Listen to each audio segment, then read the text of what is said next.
This week on Fulfilling Dreams, we are in Cambridge to meet with the great people at the National Service Dogs. Tamara gives us some insight on the purpose of service dogs and how their matchup process led to Diane and Jim meeting their lucky lady. So what is the purpose of the National Service Dogs? The purpose is to provide service dogs for children with autism and adults with PTSD, post-traumatic stress disorder, to help enrich their lives and to provide independence in the community. That's great. Do you have a matchup process for the different people and dogs?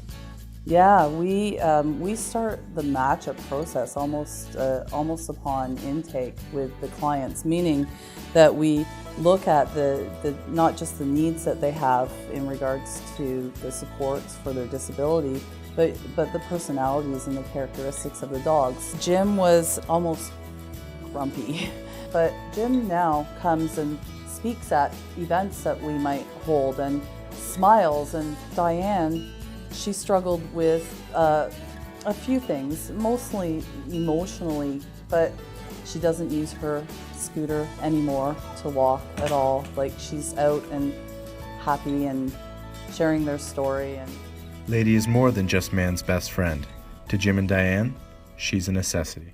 The day we got her, I hear him, this happy one here, in the TV room, giggling. To live 42 years of battling each other, battling whatever monsters that were in my head, and then all of a sudden to be able to laugh at it, that's miracle stuff. When in the military, I was responsible for a number of people on my crew. When I got out, I had nothing. So now I have a responsibility to her, and she responds in kind to me, and to us, both of us. Both Jim and Diane struggle with PTSD. It dates back to October 23rd, 1969, what was known as the worst peacetime accident in the Royal Canadian Navy's history. Especially the nightmares, flashbacks, and things like that. You know, you get up in the middle of the night, you don't know where you are or what you're doing, and from that day on, they said, we won't leave you alone. You know how powerful that is? The more I learn about them, the more I'm extremely confident that we made the right choice by going with NSD. Something happens when you're faced with deadly destruction. You internalize this. This is a fight for your life. While performing sea trials, the HMCS Kootenay's gearbox exploded after reaching critical temperatures and set fire to the engine room.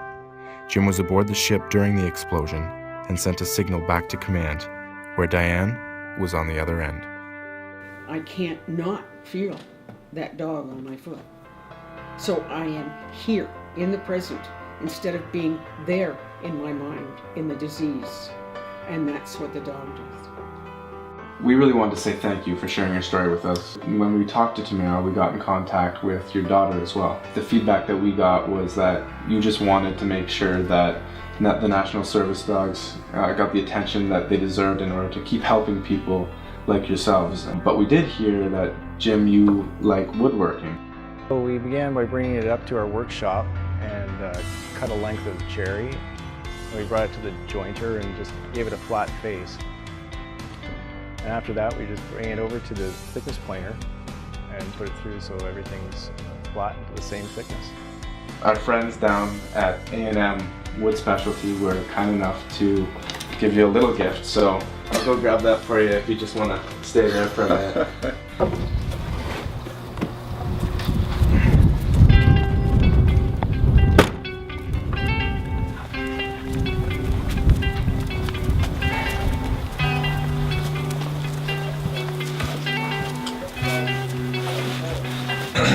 You guys. So when I said little gift, I really meant Yeah. big one. Mike down at A&M Wood Specialty was kind enough to find a big slab of cherry wood, so Yes. hopefully you can work it into your next project.